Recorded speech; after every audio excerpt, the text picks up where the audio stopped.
Hello, and welcome to What the Does That Card Do? It's not called that. I wanted to call it that. I was vetoed. Get in the comments. Right, so in our Final Fantasy Bonanza, we talked about Josh's favourite character, Squall Lionheart. Less said about Squall, the better.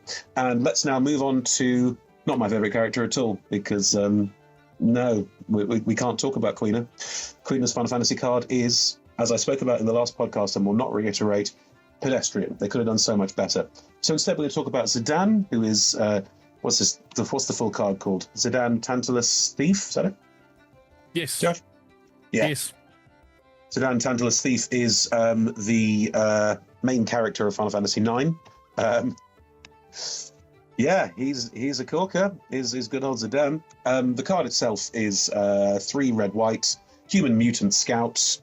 When he enters, gain control of target creature an opponent controls until end of turn. Untap it. It gains lifelink and haste until end of turn. And whenever an opponent gains control of a permanent from you, create a treasure token. This is not really that indicative of anything Zidane does in game. It is classic, also known as a threaten effect. Threaten effects, because the first card that printed this was called Threaten, which is red. I don't know, I've not got it up. But it doesn't matter, because the effect is the same. When gain control of target creature and opponent controls till end of turn, untap it, it gains haste, and then some kind of relevant text based around whatever else the set was doing. Set relevant mechanic is the phrase that often gets used here. So, like in Kel times 1, I think it steals an equipment as well. I'm not sure. It doesn't matter. Probably.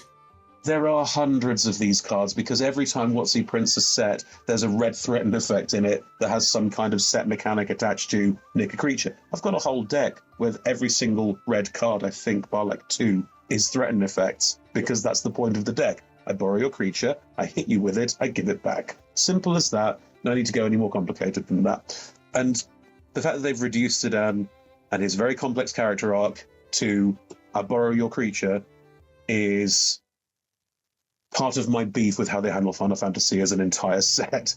I'd had a rant about it last time. You can go back if you're interested. But yes, Final Fantasy IX, my favourite game by far, a complex, detailed analysis of the human condition, was reduced to I nick your thing and punch you with it.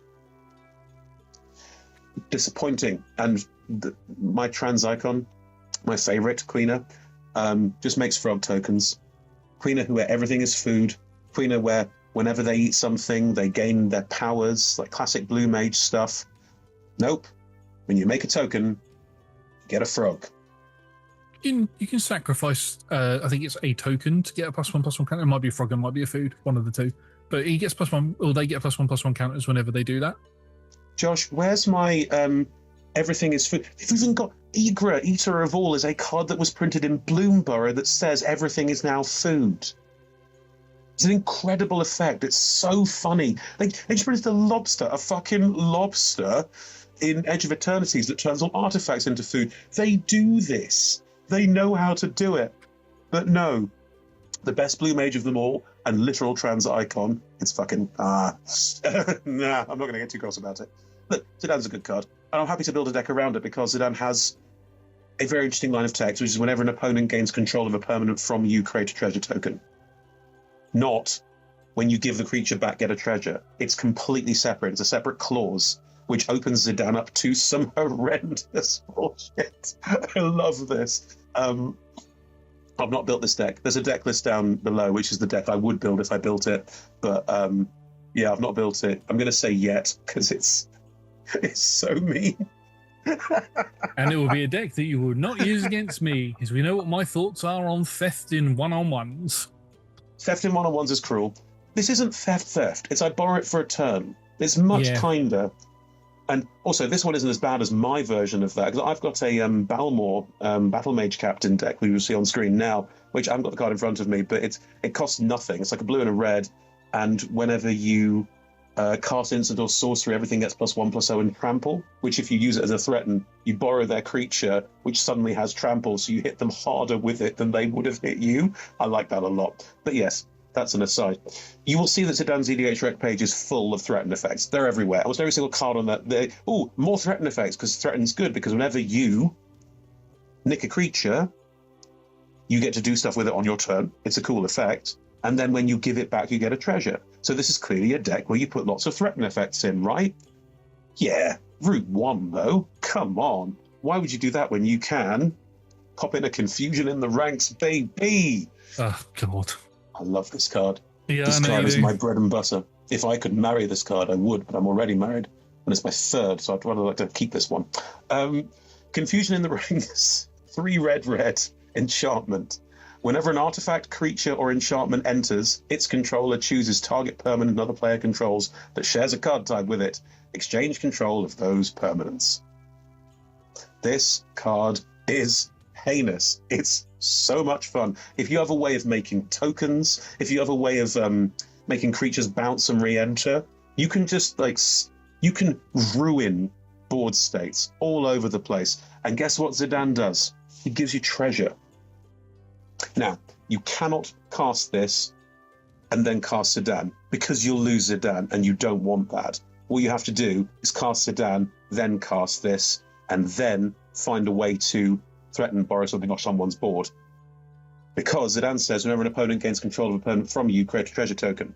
And Confusion in the Ranks says whenever an artifact enters, its controller chooses target permanent player controls and sweat, and so you can swap it. So,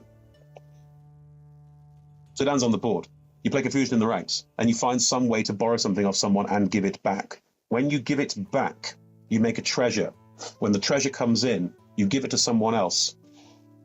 You've given the treasure to someone else, you make a treasure. You get the treasure, you give the treasure to someone else, and so on. You can do this as many times as you have treasures and there are artifact targets on the board.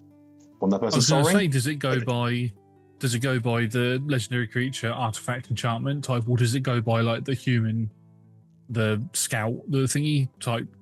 artifact. What are the two? Exchange control of those permanents says a card type, artifact, creature, enchantment. Yeah. In other What words, are the differances between the two for anybody who doesn't know? What's a legendary creature known as, and then what's a rogue scout known as on the card? They're God, I have known as no two idea. different things. Are they? Types, Yeah. are they? Oh, super types. Super types. Yeah. Right. Yes. Card super types you can ignore. You're looking at artifact, creature, enchantment, just basic types. Yeah. None of the heavy detail. Just the point is, because you make treasures every time you give someone something, and because a treasure enters, you can give it to someone. You can take every artifact on the board. Now, that sounds like, oh god, it goes infinite and breaks itself. It doesn't, because you can sacrifice a treasure in response. Yeah. So you can stop this whenever you want, but in the meantime, every artifact on the board is yours permanently. Says exchange control. They'll all get treasures. They're not getting nothing. You're just getting all of their soul rings, panharmonicons, or the panharmonicon with this is even more gross whenever it enters. Yeah. Yeah, So, 100%. But yeah, It's awesome, and it shuts down every artifact thing on the board, and it means that you are literally swapping everything. Also, because you exchange control, there's no reason that you couldn't nick someone's soul ring, get it, and then when the treasure enters, swap it. You can give the soul ring to other people as well. There's ways of swapping things around. It's about exchanging control. You can keep bouncing things everywhere and creating an absolute chaotic nightmare mess when no one's artifacts that make their deck ping work with anyone else. So you've got this particular artifact that taps for these particular colours. Well, this person who's not running any of those colours can have it. Exactly. Anyway, that's my first choice. It is an expensive card. I have many copies because I love it, but I'd say it's worth spending the money on because it's a card that no one really knows unless they're playing against players who play fucking Norrin or other cards that really, really synergize with it. How expensive is it at the minute? About £9. Yeah. Where's my copy at the moment? Where have I put it? Oh, it's in Zerga. Yeah. Hey, have this token that stacks itself. You're welcome. We played a game where you got that out and you're like, I could play this. Is it too mean? And I just looked at you and went, yes. Josh, I think my exact words were, considering the game we played yesterday where I nicked all your shit, you might not want to play against this today because I'm just going to nick all your shit again. And you went, yeah, I don't want to. No thanks. No thank you. But in Zidane's deck, that's more of a, by the sound of it, definitely more of a sort of late game type thing because you want to have a lot of artifacts on the board to take. You could do it early game, but you might not get as much. Because you're making treasure whenever you use Zidane's effect, because it's got the same mana cost as Zidane as well, You don't want to do it when you're going to play your commander. Like this, Confusion in the Ranks is awful when you're about to play your commander because you lose them. Now, Yes. you can borrow someone else's commander, which is very funny, because it's a permanent exchange. It doesn't go anywhere. You can use Confusion in the Ranks to just completely mess up the board state and make everyone have to like try and work out how they're going to do anything. Chaos cards like this can lead to board stalls and slowdowns for obvious reasons, because I've now got your commander and your big creature and your little creature, and nothing really synergizes. So we're all just going to sit here, and I'm going to draw a card that does nothing with these cards. It can be a bit shit. So I would be careful with this one. Zidane's particularly good with it because you get the treasures. So whenever you get a treasure, you can just keep the cycle going, and you can literally nick all the artifacts and give everyone treasures, which is great. There's other cards later I've got here that are also chaos, but this one is more on the like, it's chaos, but I think it has a really solid benefit in the deck. Yeah. My first card for me, falls into chaos because you put it on the board and everyone's like, oh, really? Now we've got to deal with this. This is an Assassin's Creed card. This is Alexios Demos of Cosmos. Yeah. For a red and 3, he is a human berserker, 4/4. He has trample. Alexios attacks each combat if able, can't be sacrificed, and can't attack its owner. I would be its owner, or whoever's does the Zidane deck is the owner of the card. Weird text to put on a card, Josh. Why does it say that? At the beginning of each player's upkeep, that player gains control of Alexios, untaps it, and puts a 1/1 counter on it. It gains haste until end of turn. So, at the end of your turn, once you've played this, if you've also got Zidane on the board, Alexios leaves and goes to the next person's upkeep, you get a treasure. Exactly. You get a treasure. Now, you won't get treasures every time it gets passed. So when Alexios is passed from player 2 to player 3, you won't get a treasure because it's only when you pass it. But getting one treasure a turn rotation and everyone punching each other with your creature, not bad. There's other cards that do the same thing. Khan? Is it Khan? Khan the Betrayer is on my list, actually. So I'll read that one out now. I'll pair these two together. So Khan the Betrayer is a red and 3 for an Astartes Berserker, 5/1. He has Berserker. Khan the Betrayer attacks or blocks each combat if able. Sigil of Corruption. When you lose control of Khan the Betrayer, draw 2 cards. Oh, that's great. And then the Betrayer, if damage would be dealt to Khan the Betrayer, prevent that damage, and an opponent of your choice gains control of it. So that's less good, because what will happen is you will give Khan to someone, you'll draw 2 cards and get a treasure, but then they have no incentive to give Khan back to you. No. Whereas Alexios will make their way background. Yeah. Khan is more of a politics card. Give it to the weakest person. Say, hey, block this with your 1/1. They will never give it back to you. I turned down a lot of things I was looking at where give a card, then give it to target opponent. Like, any choice where there's more than one person they can give it to, they can give it to person. If there's 3 players, there's you, the person who gave it to them, and there's the other 2. Sure, you can politic, please give it back. Will they? I wouldn't, because either I give it to player 2 or player 4, who will do something interesting, or I give it back to you, and you'll get even more benefit and do it again. Why would I do it? Like, it has very little. So Khan doesn't work quite as well. Slicer Hired Muscle does the same thing. At the beginning of each opponent's upkeep, you may have that player gain control of Slicer until end of turn.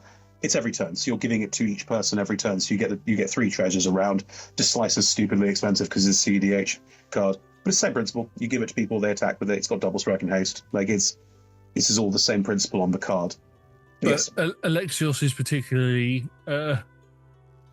good because it has to attack every combat. It can't attack you as the owner of the card, and it can't be sacrificed. So if they try to play sacrifice effects, if they're playing an aristocrat style deck, or they play a Plaguecraft, or somebody else plays a Plaguecrafter or something, they just can't get rid of it. Slicer's the same. Slicer's goaded, which is it can't attack anyone, including you, unless you're the only opponent left, which means you wouldn't give them away, and can't be sacrificed as well. So yeah, same principle, same idea, same. Basically, it's very similar cards, but that one you get 3 treasures a turn, but it costs a whole lot more because of CEDH. Boom. It does still fall victim to cards that exile and cards that destroy and all of that sort. It does still fall victim to that, but it has some protection on it. And then by the time it gets back round to you, it is I want to say it is an 8/8 by the time it gets back round to you. It gets 1 more counter every time. Yeah, it gets counted every time, doesn't it? Yeah. That is good too. Yeah, it's an amazing card. I love it. I have so many of them, and I try to put them in every red deck that I can. Let's keep going with shit that gives shit away. Because you can play, there's a lot of threaten effects. They're usually instants or sorceries. If you can get a threaten effect on something that stays on your board, you can repeat the effect, usually as a tap ability. Like Preacher, which is from The Dark, which is a real old card. The Dark is 1994. There's some really good Quentin Hoover art as well, actually. I recommend this one. 1 white human cleric. You may choose not to untap this creature during your untap step. For as long as this creature remains tapped, gain control of target creature and opponent's choice they control. It's on the reserve list, but it's still only... Oh, it's $30 at the moment. Yeah, maybe proxy this one.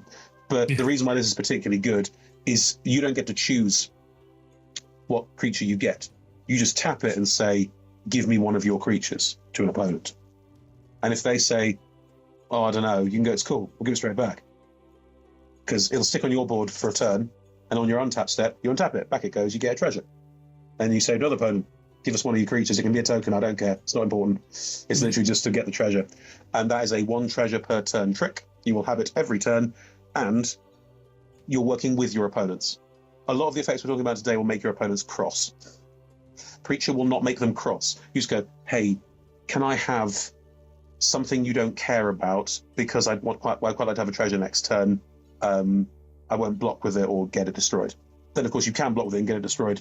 That's another option. But that's a late game. I'm actually going to win now. But generally speaking, effects that don't piss people off are going to be quite important in this. And Preacher's quite nice on that balance, although it's super expensive. Bloody reserve list. Yeah.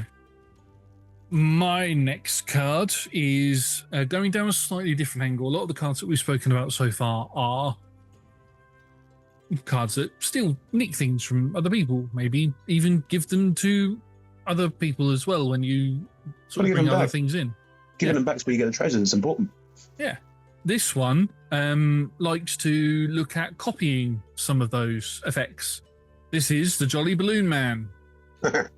He is a white, red, and 1 human clown 1/4 from Dustmorn. He has haste, and then he has pay 1 and tap. Create a token that's a copy of another target creature you control, except it's a 1/1 red balloon in addition to its other colors and types, and it has flying and haste. Sacrifice it at the beginning of your end step. Activate only as a sorcery. I like this card quite a lot. I would like to have it as a commander, but it just fits so well in some of the other decks that I actually have.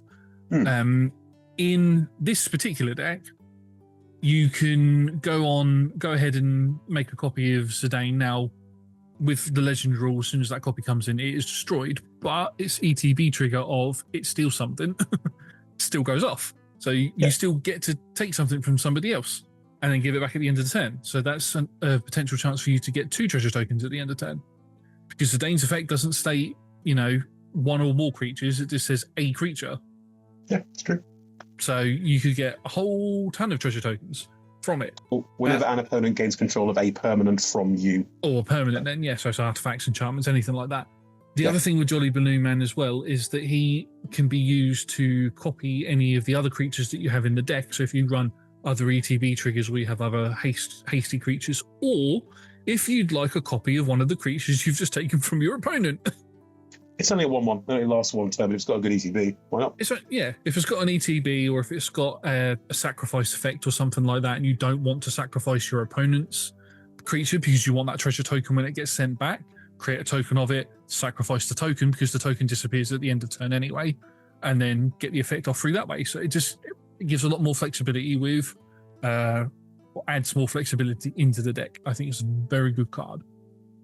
I agree. I think it's very cool. Now, I've not actually got a specific card for this.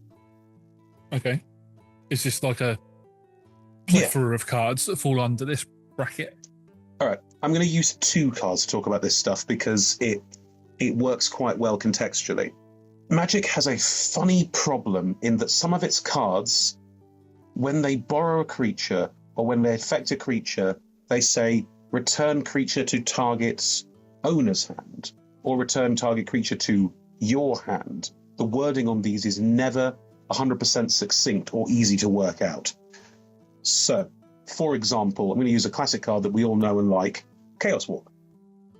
The owner of target permanent shuffles it into their library, then reveals the top card of their library. If it's a permanent card, they put it onto the battlefield. So the idea of this is that it's Red's version of removal. You use it to say, I don't want you to have your fucking Ulamog. Not that we ever play with Eldrazi, but you know what I mean. I don't want you to have your commander. Shuffle it into your library, then reveal the top card, put it on the battlefield, you can have it. So Red can't just go delete, exile, it can't go destroy. What Red can do is go, what is it now? Now if it's a commander, put it back in the command zone, get something out of your deck. It's random. However, it very carefully says the owner of target permanent. If I make a treasure token, and then I give it to you using one of the effects we talked about earlier, that's my permanent. If you don't use it, I can say, Chaos Warp, my treasure. They can still sacrifice it in response. Treasure's a bad example. But if you've given them a permanent that you own, you can say, cool, I'm going to remove Alexios. I'm going to shuffle Alexios into my library because I own it. You control it, I own it. Yeah. Which means you lose the thing that you were going to attack with, and I get a free card out of my library if it's a permanent. Chaos Warp's a good example of like the complexity you can get very quickly with these kind of effects coming in. You've also got a lot of blink cards. The wording is not necessarily clear. I'm just going to try and find a couple. Hang on, because this is not an easy one to explain, and I'm not sure that the blink cards in white necessarily work this out. So Cloud Shift, which is the sort of classic blink card, says exile target creature you control, then return that card to the battlefield under your control.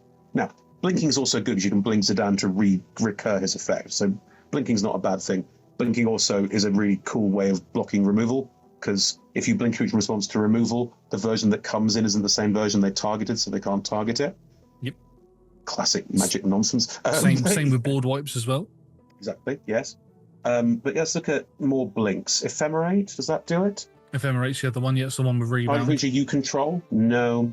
I want one that says... Flicker of Fate is what you're looking for. Thank you. Yes. I play a blink deck. Yeah, well, we both do, but you know them better than I do.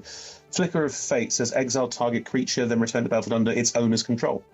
So if someone's got something that belongs to you that won't disappear like a token, if you flicker it, it goes back onto your board. So the ability to hand stuff out and then to either blink it or flicker it to make sure that own effects mean you can get your creatures back is a really sneaky way of, oh, I'm giving everyone gifts, it's all fine. I'll take that one back, and I'll take that one back, and I'll take that one back, and suddenly you're getting all these things back, and you've got their thing that you borrowed, and you've also got your thing, and if it was a permanent exchange, you've got both. So you can very quickly start stealing out entire boards from under people using flicker effects and using, effects that care about ownership. Like, on the EDH rep page, you've got things like classic, you can have some stuff, cards like Harmless Offering and Bazaar Trader, just, Harmless Offering's a spell. Give someone something. Bazaar Trader is a goblin. Tap it. Give someone something. The ability to go, I'm giving you stuff so I get treasure tokens. Have it. I don't care what you do with it. It's your choice. Go ahead. It's yours now. Have at. And then go call and blink it to get it back. So actually I do want it back. Right when you're about to do something with it, like kill that person over there. You can start to have a lot of effect, a control style effect over the entire board with some really choice cards here. I didn't want to pick on any like specifics because there's so many different ones that use different things. Like look for cards that say own on them. Look for cards that say do this thing to a thing that you own. Because if it looks like, oh, I should use it on my board, if it's on someone else's board, that changes the dialectic entirely. Amazing. Actually, I've got one. It's on here. Ether Membrane, 1 red. It's a wall. It's a defender with reach. In other words, it blocks everything. It's a 0/5. Whenever this creature blocks a creature, return that creature to its owner's hand at the end of combat. If you give someone a thing and they decide to attack you with it, if you've got this out, it bounces back to your hand. Or if you start adding like goad effects into the deck as well, too. They have to attack, and you're the last person. I mean, that would obviously be more relevant in a one-on-one game for us anyway. Yes, that's true. Yeah. So look out for own effects. Own effects and what you own and how you can work with ownership are going to be a big part of a deck like this too. Yeah. My next card is a pricey card, both in its mana value and in its cost. It's currently sitting at about $10. So probably about 8 or 9 quid in pounds in UK monies. This is a game ender. Like this is the card that you put into your deck to be like, this is how I'm going to win the game. However, if you don't win the game with it, you get massive value from it. It's called Insurrection. Oh, yeah. It costs 3 black and 5 for a sorcery. Untap all creatures and gain control of them until end of turn. They gain haste until end of turn. So take control of all these creatures, untap them, gain control of all of them, attack with all of them. If you're unable to kill people with them, say, for example, you take 2 of the players out, yes, the creatures that were theirs will leave. But if you could also do this if you just wanted to get loads of treasure tokens. So you just attack people with their own creatures, leave them alive. At end of turn, you give all of those creatures back to them with Zidane on the board, and you get a treasure token for every single one you give back. Because suddenly have 10 treasures. Yeah. Yeah, I think that's just amazing value for a card, and it's a very expensive card to get. But yeah, it's just a very cool card. There are cheaper versions. A Call for Aid, I think it's a Lord of the Rings one, is cheaper and does basically the same thing. Call for Aid targets one player. One player. Mass Mutiny targets one player as well, but it's similar. Mob Rule, you can choose anything above 4 or below 3, I think. Yeah, so there's other cards that do similar things that are cheaper, but yes, the principle is exactly the same. Like, you are borrowing a lot of creatures to do one big combat step, and then if that doesn't kill, you got a lot of treasure, you get them all back. Yeah, you got a lot of treasures, you can do something on your next turn. You could hold those treasures back for protection if you like, hey, I've just done this thing that's made me a threat. Now, if you come at me, I'm going to protect myself. So I've got all this mana. You don't know what I can do. Yeah, exactly. Yeah. I've got one more card. All right, I've got 2. I will just throw in, there's a card called Brand from Urza's Saga, which is, 95, which just says gain control of all permanents you own. To reinforce this own issue. Yeah, exactly. Yeah. So if you are handing out a ton of things, the ability to go, I'm having everything back because suddenly I'm worried. This might be a very good get out clause, but it's not. I've got 2 left that are much more fun than that. And I'm sure that's on the EDH rec page for Zidane. It seems obvious. Yeah. Go on, what's yours? No, you go. You got 2 more. I've got one more. Oh, mine are both so cruel. Just do one, then I'll do my one, then you can do your one and close out. All right, I'm going to do Witch Hunt. Okay. 4 and a red. It's an enchantment. Players can't gain life. At the beginning of your upkeep, this enchantment deals 4 damage to you. At the beginning of your end step, target opponent chosen at random gains control of this enchantment. Okay, yeah. It's 30p, and I guarantee you will play this and everyone will hate you. Because players can't gain life seems like a really banal slice of text, but anyone who's played against the life gain deck or owns a life gain deck, you're suddenly cutting out everything they do. And even if that's not the main thing, incidental lifelink, like I gain 10 life here, can alter games dramatically. It's a really useful thing. Also, it bounces around the board at random. You will not take the 4 damage because your upkeep happens after your turn. So you will play it, and on the end step, roll a dice, it goes to someone. And when it goes to someone, you get a treasure, and they start taking damage. And then they roll a dice and it goes to someone. If it comes back to you, yes, you'll take 4 damage, which is not ideal, but you will still gain the treasure when you give it away at the end of turn again. So it's another way to get more treasures. It also, players can't gain life is very useful in decks like this because it speeds the game up. Your tactics and what you do are going to be largely based around the idea of, I'm going to borrow stuff, I'm going to move stuff around. Other people's decks are going to be hardcore trying to win the game. You don't have an obvious way to win the game here, so the ability to, I'm slowing this down, I'm screwing you all up, it's fine. I'm speeding this up. I'm not doing as well as I like. This is very much the I'm behind card. It's the, okay, guys, I can't keep doing this. People start taking 4 damage every turn. If you're lucky, it goes around the table to every single person, and you start picking up more treasures from it. So yes, 30p, and it's a bastard of a card, that one. My next card. everyone takes damage. Whoever gets it takes damage. It's just cruel. It's just cruel. Yeah. My next card is another one of my favorites. I may have mentioned it before, but I'm going to mention it again. I was originally going to make this commander, this card as a commander, and then I thought, well, if I do decide to do Zidane, this would be better because Zidane doesn't go infinite, whereas this guy does. Abdul Adrian, Gorian's Ward. I love this card. I have multiple copies of him, and he is in multiple decks. Goes infinite with a cough. Exactly. Abdul Adrian, Gorian's Ward is for a white and 4 human warrior 4/4. When Abdul Adrian enters, exile any number of other non-land permanents you control until Abdul Adrian leaves the battlefield. Create a 1/1 white soldier creature token for each permanent exiled this way. Choose a background if he's your commander. But basically, what this guy gives you access to is, you can put, if you're running it as a blink-heavy deck, you could easily find ways to go infinite with it, and basically just keep bringing Zidane in and out and just keep stealing things that way. Good. Good. That would be the way that I would probably run the deck, because I've got a deck list that is Abdul Adrian, Gorian's Ward, and Street Urchin, which would make it a red-white deck. Well, with a lot of... Let's talk about why this sucks. I mean, don't get me wrong, not sucks in like a I hate this, it's awful way. In a, Abdul Adrian comes down and says, everything on the board that has an ETB, that has leaves the battlefield trigger, everything goes underneath it. Everything goes underneath it. And you go, okay, now what? And you go, cool. And now I have all these soldiers. No.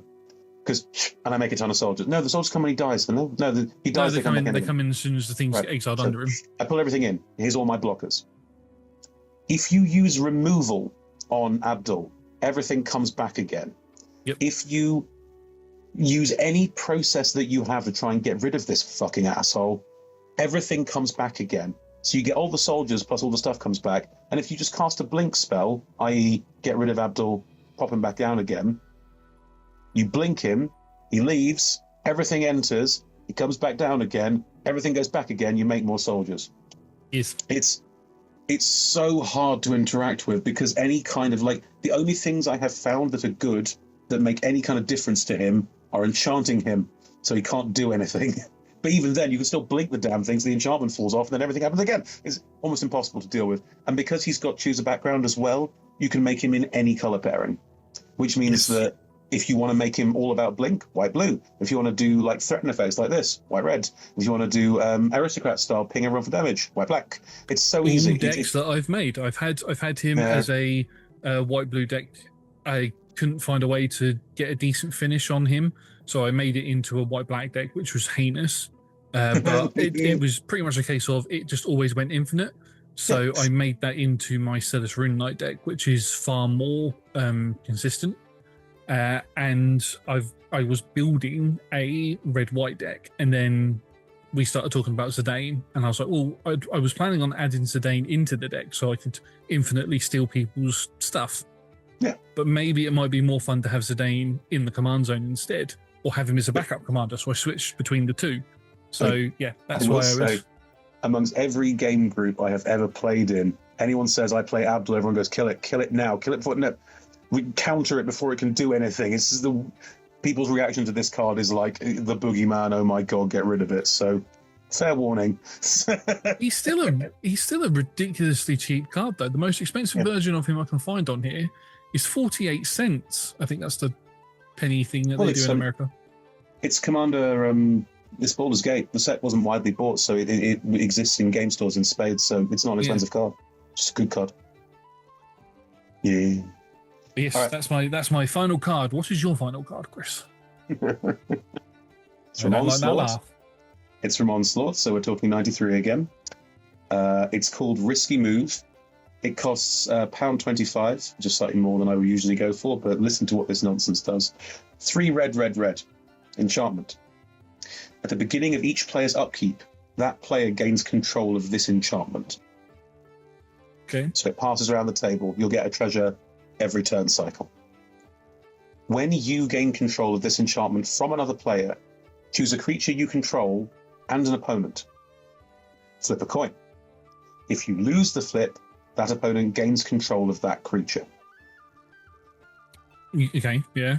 So you want to lose that flip if it's your turn? Yes, it's 50-50. It doesn't matter either way. Point is that you will get treasures from this because it gets passed around. Same principle as the other stuff. Whenever you gain control of it, have a random creature on the board, you can permanently give it to them, and you get more treasure if you're lucky and get the coin flip. And if you don't get the coin flip, you still get to pass this on and get more treasure next turn anyway. It doesn't matter. And everyone else is doing this as well, which means chances are they're getting into a situation where they start handing all of the things they don't particularly want to each other. So random blockers will go bouncing around the board as well. Yeah. It's a 6-mana spell. It's carnage. By the time this comes down, Zidane's down, you've already started doing a lot of threatened effects. And also because you can get all the things you own back, you can get this process to keep... The more your stuff gets spread around the board, you can go, cool, everything I own is mine now. You can bring everything back to your board anyway, so it doesn't matter. That's a very cool card. Yes, and it's old, and the art is appalling. The forced perspective is awful. As you'll see right there. It's there. So bad. Right, well, that's it. That's it for this episode. That is Zidane for you, Tantalus Thief. I will say, like to... Oh, you go. Before we end, this is a deck where you could very easily make it a bullshit deck. There's a deck called the Beamtown Bullies, which is black, red, and green, which is basically whenever you play a creature, you can hand it off to other people. And there are some absolute donkeys in Magic. If you hang on to them, they will lose the game for you. They will make you skip your own turns. They will let everyone else play cards. There are plenty of these. I had one. I played it once. I've never played it again because I played it and everyone went, this sucks. I can't do anything. You keep giving me shit that doesn't do anything and ruins my game. So I wouldn't necessarily recommend it as like the way to play the deck, but because you have cards that you give people other things, there's no reason you couldn't play a 9 lives, which says it's a hexproof 1 white. Hexproof doesn't affect things you target yourself. If a source would deal damage to you, prevent that damage, put an incarnation counter on this enchantment. When there are 9 or more incarnation encounters on this enchantment, exile it. When it leaves the battlefield, you lose the game. There is no reason you couldn't plonk this on your board and say, cool, hit me. And the moment that you're about to die, just go, and it's yours. Does Hexproof work on the owner or the controller? Hexproof works on everyone but the owner. Opponents can't target. Yeah. So if you give it to somebody else, they could destroy it. It's an enchantment. If I gave you an enchantment in any random game and said, this is yours now, if anyone hits you, you die, you'd be like, Yeah. Also, because of the timings on it, if a source would deal damage to you, prevent that damage and put an incarnation counter on this enchantment. When there are 9 or more, exile it. The moment that you're about to get hit by someone to do the 9th bit of damage on it, you can keep it away. They can literally get it and it blows up in their face. That's funny. I wouldn't.